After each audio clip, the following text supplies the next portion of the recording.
어떤 일본 여성분이 얘기해 주셨는데 어머니가 지금은 돌아가셨는데 자기가 어렸을 때 맨날 일이 안 풀리고 짜증나고 힘들어하고 투정 부리고 있으면 어머니가 그러셨다는 거예요. "얘 오늘은 그냥 자. 너 지금 피곤한 거야. 자고 일어나면 다시 생각할 수 있을 거야. 그냥 자." 이 한마디가 평생 가장 큰 위로가 되었대요.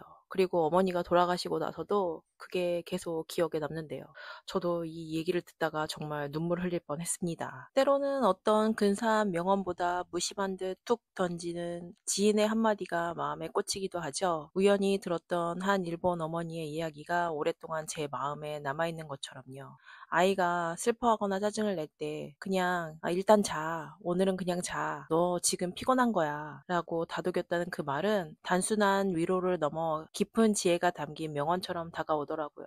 되돌아보면 걱정하지 마. 넌 아직 노력이 부족한 거야. 더 열심히 해야 해. 이런 박차를 가하는 격려에 익숙했던 저에게 잠시 멈춰 쉬어갈 여유를 주는 그 말은 어른의 현명함이 무엇인지 생각하게 하더라고요. 우리가 밤에 쓴 연애 편지는 다음날 아침이면 너무 부끄러워서 다 찢어버리듯이 하룻밤의 휴식은 당장 죽을 것 같던 고민의 무게를 덜어주고 문제의 양상을 바꾸는 힘을 지니고 있음을 우리는 경험으로 알고 있습니다. 그래서 아이를 몰아붙이기보다는 넌 왜 항상 그런 식이야? 네 말투가 문제야. 이렇게 닥달하기보다는 잠시 숨을 고를 시간을 주는 여유야말로 진정한 어른의 지혜가 아닐까 싶습니다. 과연 짜증 부리는 아이에게 오늘은 푹 자라고 말할 수 있는 그런 여유 있는 부모였나 다시 한번 반성하게 되더라고요. 저는 일본에서 거의 20년 정도 살고 있고 직업 특성상 1년에도 한 수십 명에 달하는 일본 분들과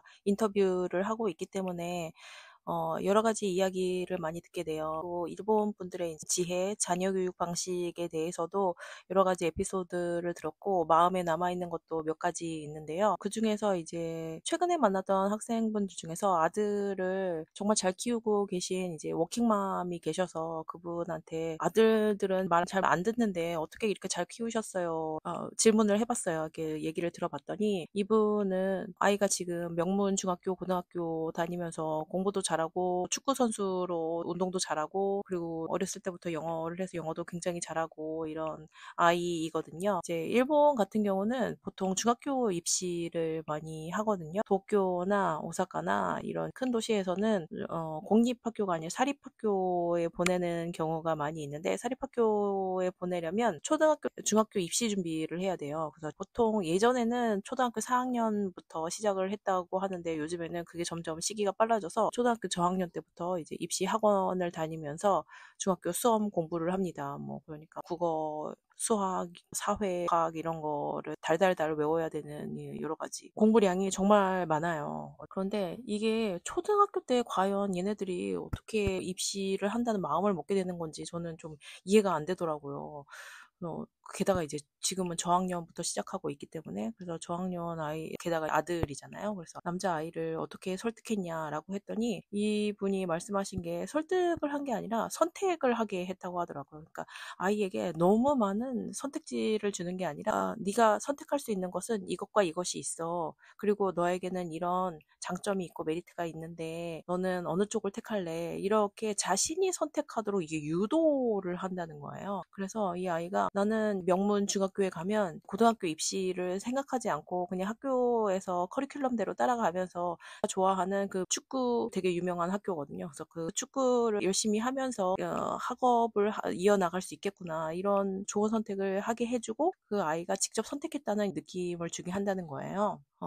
아들에게 공부를 강요한 것이 아니라 그 길을 선택할 수밖에 없는 환경을 조성했다는 거죠. 수많은 정보와 환경 속에서 아이가 스스로 이 학교에 가는 것이 나에게 가장 좋겠다라고 판단하게 함으로써 그 선택에 대한 책임감을 갖고 스스로 나아가게 만든 것입니다. 엄마가 다 알아. 원래 이렇게 하는 거야. 원래 인생은 이렇게 살아야 돼, 맞아. 이런 부모의 방식을 강요하는 하수의 접근법과 달리 아이의 자율성을 존중하며 올바른 길로 유도하는 고수의 방식이라고 할 수 있을 것 같아요. 일본의 여러 육아 및 교육 관련 서적들을 읽으면서 제가 내린 결론도 역시 이와 맞닿아 있는데요. 자녀를 성공적으로 키워낸 부모들의 학력이나 배경은 다양했지만 그들에게는 딱 한 가지 공통점이 있더라고요. 그것이 바로 부모가 아이와 함께 무언가를 한다는 것이었어요. 그러니까 부모가 아이와 함께 시간을 공유한다는 거죠. 아이가 어렸을 때 읽었던 이제 책이 있었는데, 부모 모두 고학력자가 아니었는데 자녀를 영어 특기자로 명문대에 보낸 사례가 있었어요. 이분이 일본에서는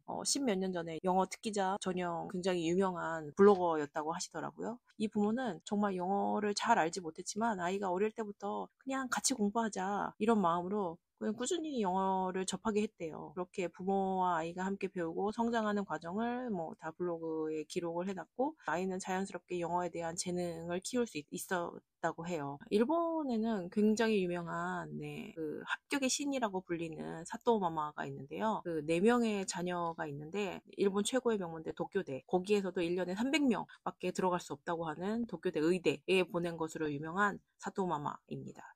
그분의 교육법 역시 그 핵심은 함께하는 것에 있다고 저는 보고 있어요. 한국에는 이제 거실공부법으로 굉장히 이분이 유명해지셨는데, 거실을 온 가족의 공부방으로 만드는 거였어요. 그래서 다 같이 공부하고 다 같이 서로 격려할 수 있는 공간을 만드는 거였는데, 그것뿐만이 아니라 한 자녀가 시험 기간일 때는 모든 가족이 함께 텔레비전도 보지 않고 조용한 시험 모드에 동참했고, 그리고 다 같이 똑같은 걸 배웠다고 하더라고요. 그래서 운동은 수영, 악기는 바이올린, 이렇게 정해서 다 똑같이 배워서 똑같이 성장하는 느낌을 가질 수 있게 했다고 하더라고요.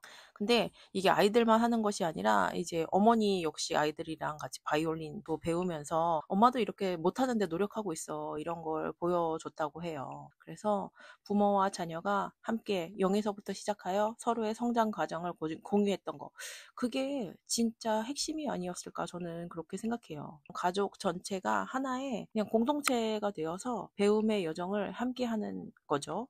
그러니까 아이들이 누구 한 명 외롭지 않고 공부를 자기 혼자만의 싸움이 아니라 이제 즐거운 공동의 활동으로 인식하게 만들지 않았을까 해요. 그래서 이 사또마마의 명언이 있는데, 자기는 이제 자식을 한 명 더 낳았어도 도쿄 의대에 보낼 자신이 있다. 그만큼 나는 그 시스템을 가지고 있다라고 말씀하신 거였거든요.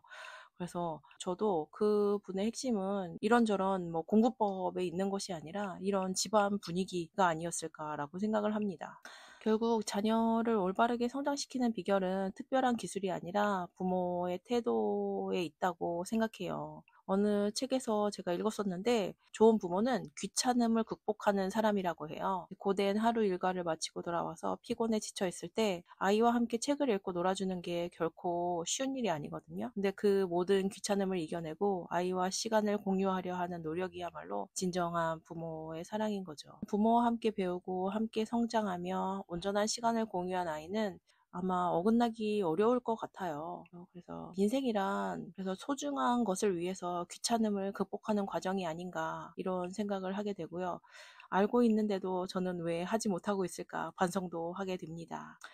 여러 가지 귀찮음을 극복하고 우리 아이의 성장에 동행하는 것, 그것이 제가 일본에서 배우고 있는 가르침 지혜이고요. 네, 아이를 배움을 사랑하는 사람으로 키우는 가장 확실하고 현명한 방법일 것 같아요. 여러분은 어떻게 생각하세요? 자신이 생각하는 좋은 양육법이 있으십니까? 그렇다면 한번 의견 나눠주시기 바랍니다. 이 영상이 좋으셨으면 좋아요, 알림 설정 부탁드립니다. 여기까지 한중일 라이프 나나였습니다. 감사합니다.